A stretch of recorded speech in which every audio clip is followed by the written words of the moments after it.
Hey guys, Graham here from therecordingrevolution.com with another 5 minutes to a better mix video tip for you. We're looking at 31 mixing tips in 31 days. And today I've got another bass guitar mix tip for you. This is using bass saturation. Now, saturation is another word for distortion or overdrive or anything like that.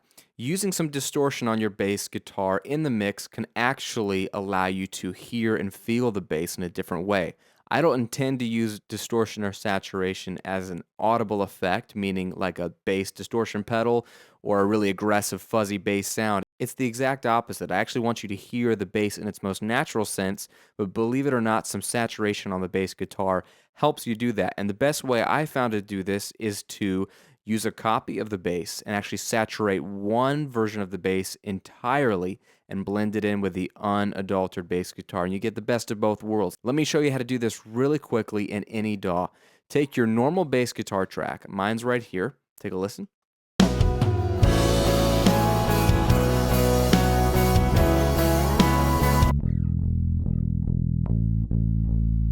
All right, and the idea is we want to create another track, and what I like to do is use a simple aux track and a send. In Pro Tools, I'm just going to create a new mono aux track right next to the bass. I'm going to call it bass saturation.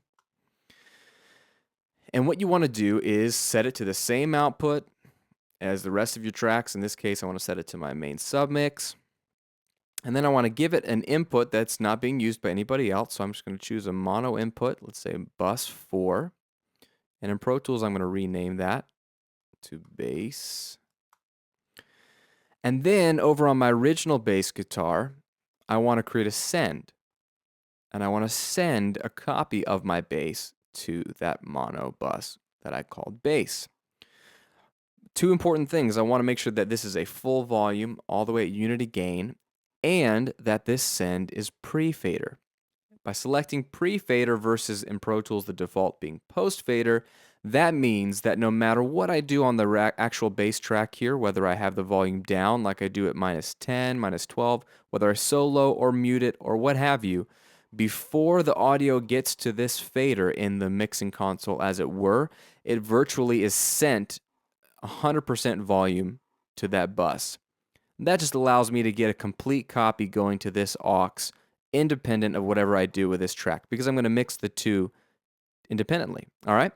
Now that that's done, I'm going to come over to the main bass and we're going to make sure this is working here. I'm going to solo both. And if I unsolo the original, I can still hear this copy right here.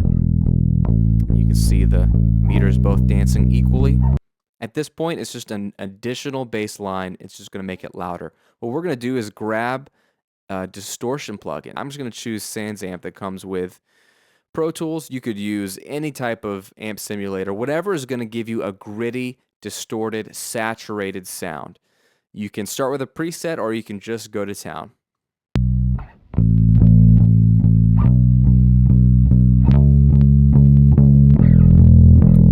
And what I like to do is turn down a lot of the low end. You don't want to, at this point, worry about keeping low end in the mix. You just want a saturated, distorted version of the bass guitar. All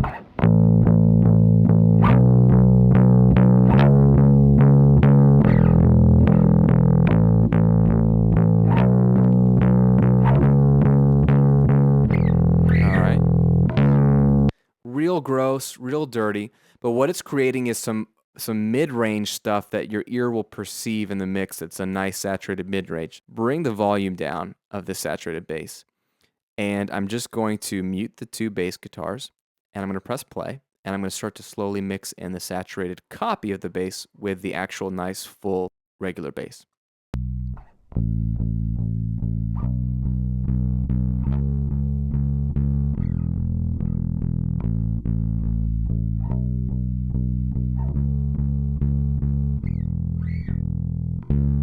All right, now let's bring it in some real context here because that's all that matters.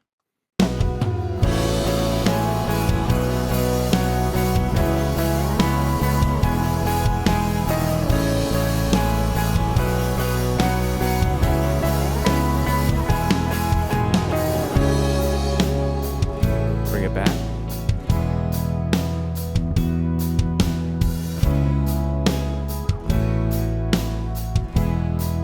it away.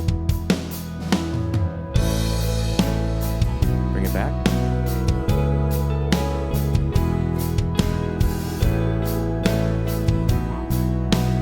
What it does is subtly let you hear and feel the bass in a mid-rangey area, mid-frequency area that you don't perceive in the low end. And that gives you so much flexibility, and it's, again, one of those mixing tips that no one's going to know that you did it or hear that you're doing it, but it's going to make your mix that much better. This is Graham at therecordingrevolution.com with another 5 minutes to a better mix tutorial. Thanks for watching. Hope to see you on the next video.